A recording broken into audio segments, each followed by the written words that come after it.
Welcome to literature फेम्टर।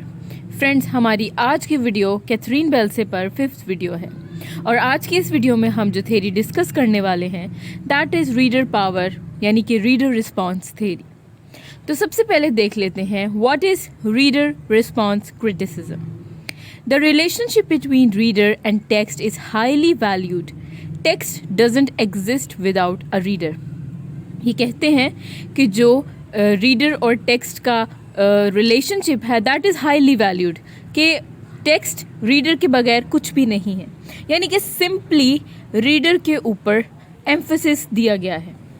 इसके बहुत सारे वर्जन्स जो डिस्कस किए गए हैं उन्हें देख लेते हैं। Number 1 is transactional response theory. ये किसने फॉर्मुलेट की थी? Louise Rosenblatt formulated this concept. This concept analyzes the transaction between text and reader. यानी ये एक transaction है between text and reader. As we read a text, it acts as a stimulus to which we respond in our own personal way. यानी कि जो text है वो एक stimulus की तरह act करता है, जिसकी तरफ reader क्या करता है? Reader जिसकी तरफ respond करता है. During the process of reading, we can also correct or review our interpretations.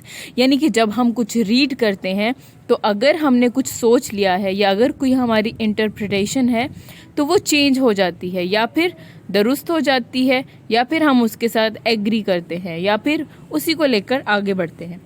For the transaction, our approach must be aesthetic. यानी कि हमारी जो अप्रोच है वो अप्रिशिएटिंग होनी चाहिए. And we should not read a literary text just to collect information. और हम सिर्फ इन्फॉर्मेशन कलेक्ट करने के लिए इस टेक्स्ट को रीड नहीं कर रहे, बल्कि हम इसको अप्रिशिएट भी कर रहे हैं. और क्या कर रहे हैं? उसके अलावा हम अपने इंटरप्रिटेशंस को भी ठीक करने के लिए इसको रीड कर रहे हैं. फर्दर ये कहते हैं कि text itself is nothing and readers constructed through the process of reading. ये कहते हैं कि जो टेक्स्ट है वो खुद कुछ भी नहीं है और जो रीडर है वही उसको कंस्ट्रक्ट करता है और मीनिंग देता है. This concept pays specific attention to the stylistic devices that how these devices effect the mind of the reader. तो स्टाइलिस्टिक डिवाइसेस क्या हैं? जैसे ऑक्सीमोरॉन है, जैसे सिमिली है, मेटाफर है और इस तरह की और भी डिवाइसेस हैं. तो ये जो डिवाइसेस हैं ये कैसे इफेक्ट करती हैं एक रीडर के माइंड को? इन्होंने स्पेसिफिक अटेंशन इसको दिया है. Some theorists reject this concept and say that the text does not contain any meaning at all. और कुछ theorists तो बल्कि ये भी कहते हैं कि जो टेक्स्ट है उसका मीनिंग बिल्कुल होता ही नहीं है. It is the reader who constructs the meaning. The subjective response of the reader should be considered the sole source of meaning. वो भी यही बात करते हैं कि जो रीडर है उसका जो सब्जेक्टिव रिस्पॉन्स है वही क्या करता है? मीनिंग देता है. कुछ तो समझते हैं कि मीनिंग होता है और रीडर उससे मीनिंग फर्दर कंस्ट्रक्ट करता है, और कुछ कहते हैं कि मीनिंग होता ही नहीं है और सिर्फ रीडर ही उसको मीनिंग देता है. आगे हम नॉर्मन हॉलैंड का कॉन्सेप्ट पढ़ेंगे. Norman Holland introduced another concept based upon psycho analysis. ये क्या कहते हैं कि साइको एनालिटिकल और psychological conflicts and the way we cope with them defines our identity and we project this identity on to every situation and in this way we perceive the world. वो कहते हैं कि जिन conflict से हम लोग गुजर चुके होते हैं, जिस तरीके से हम उसको कोप करते हैं, उन चीज़ों के साथ लड़ते हैं, उन चीज़ों के साथ खुद को डिफेंड करते हैं, हमारा एक माइंडसेट बन जाता है और हम उसी के अकॉर्डिंग चीज़ों को परसीव करने लग जाते हैं. अगर तो हम पॉजिटिव एनवायरनमेंट में रहते हैं तो हम पॉजिटिवली चीज़ों को लेते हैं, अदरवाइज हम नेगेटिव लेते हैं. For example, if the reader dislikes a particular kind of a person in his daily life, he would dislike that kind of a person in a literary work.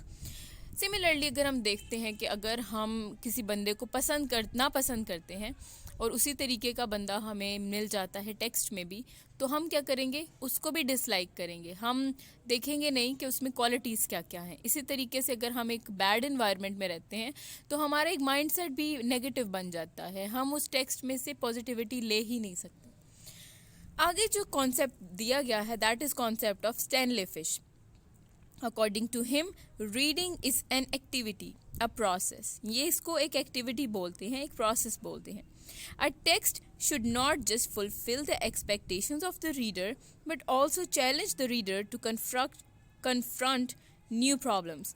यानी कि ये रीडर को ना सिर्फ उसकी एक्सपेक्टेशंस पर उतरता है बल्कि फर्दर उसको थिंकिंग पर मजबूर करता है कि इंसान फर्दर थिंकिंग करे। ठीक है, अब इन्होंने क्या किया, इन्होंने टेक्स्ट को दो पार्ट्स में डिवाइड किया है, दो टाइप्स में डिवाइड किया है। Number 1 is rhetorical text and number 2 is dialectical text.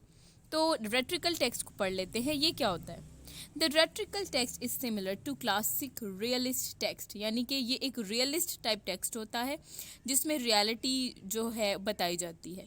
There is a problem and throughout the narrative the writer gives important information.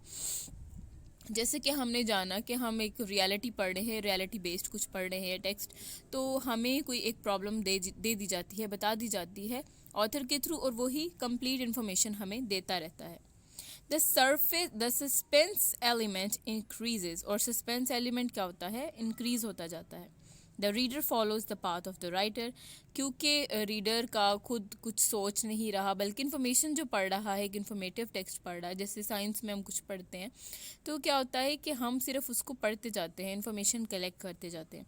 The reader is not involve in the text itself, और reader जो है वो इसमें involve नहीं होता। जबकि dialectical text इससे कुछ ऑपोजिट है। The dialectical text challenges the reader and invites him to produce meaning. और डायलेक्टिकल टेक्स्ट में क्या होता है कि बुलाया जाता है, मतलब कि रीडर को अट्रैक्ट किया जाता है कि वो डिफरेंट चीज़ों को सोचे।